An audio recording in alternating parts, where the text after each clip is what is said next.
Hi friends, it's Suzanne from sunstampin.com here to welcome you back to the 12-part mini-series called Crafting at the Lake House. This event was held on September 25th, 2022 in Kelowna, BC, Canada. I partnered with my friend Terry Hamilton from Card Designs by Terry, and we created a really fun event for our local crafters.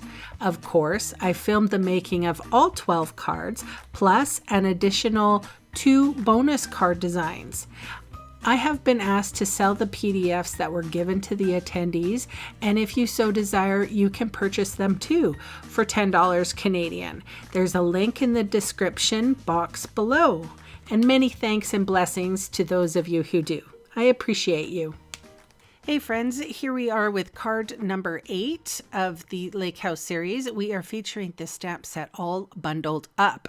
We're going to be doing lots of coloring today. So here's the stamparatus in case you have never seen it before. I tend not to use it in my videos, but it is a stamp positioning tool. I put my paper in the top right corner and then inked up the stamp with Stays On ink, which is a water-safe ink, and made sure I got good contact. So we're going to be coloring with watercolor pencils. I'm not sure which assortment it is. I have a funny feeling it's the bigger one, assortment 2. But anyway, I wanted to just share with you a little bit. So I'm going to be using a blender pen, and what I'm doing is I'm coloring in sort of the darker parts of the critters, and then I'm going to smooth out the color with a blender pen. So this paper that I'm using is called Shimmery White Cardstock. It can handle a little bit of moisture, but you have to be careful that you don't go over it too often.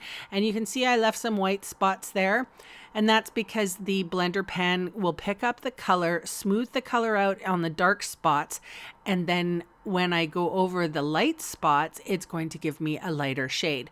One of the hardest things to do with these watercolor pencils from Stampin' Up! Is that they don't give a lot of dimension like the blender pens, which are alcohol-based markers. So this is my way of being able to get some color differences and still cover the entire critter.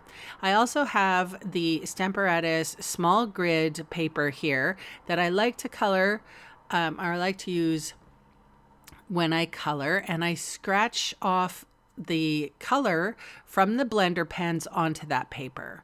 So as you switch colors, you can use the same blender pen, you just have to color it off. So I'm going to leave you, I'll pick you up in a minute. I'm just going to let you listen to some music and watch me color.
All right, I did cheat a little bit, and I was trying to make this scarf polka dotty, and it didn't work out so well using the watercolor pencils, so I smoothed that out, and then I went in with my Stampin' blends and dotted it so that his scarf became a little polka dotty and stand out from the rest. All right, so now I'm going to put all the components together. So I have, let's see, this is Gingham Cottage Designer Series paper, just a little strip of it. I'm adhering the critters on the top and then the gingham on the bottom, and we're using real red cardstock here. And then here's a little trick. I have some Scotch tape here, and I have a little bit of ribbon. So let's see, this is the real red and garden green combo ribbon pack, and that is adhered with Scotch tape. And then I get to put in another little piece and tie a knot, and this is like your faux bow or faux knot, so you don't use as much ribbon, and you could and it looks like you have a full ribbon wrapped around that piece of card. So again, you know, I always struggle with tying bows on video, but here it goes. I didn't do too badly. Just trimming off the ends to make sure that it all works perfectly or looks nice and neat. And of course, I do have a designated ribbon scissor. All right, and then I'm going to put adhesive. Seal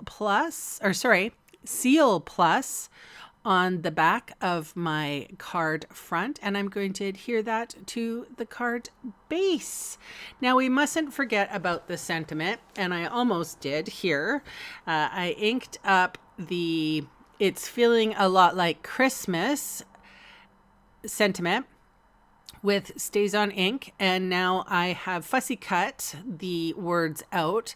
And of course, the example that I was given didn't go as far as I did with the fussy cutting, but you know me and fussy cutting, I like it. So here is the little strips of sentiment, and I did put little, I cut down dimensional bits so that I could make a little thin strip. And that is the card for today. You can see all the supplies that I used today listed below in the video See More section or in the supplies section of my blog. And those fast links are going to take you to my Canadian online store, where I would love the chance to meet you and earn your business. Thank you so much for watching, and bye for now.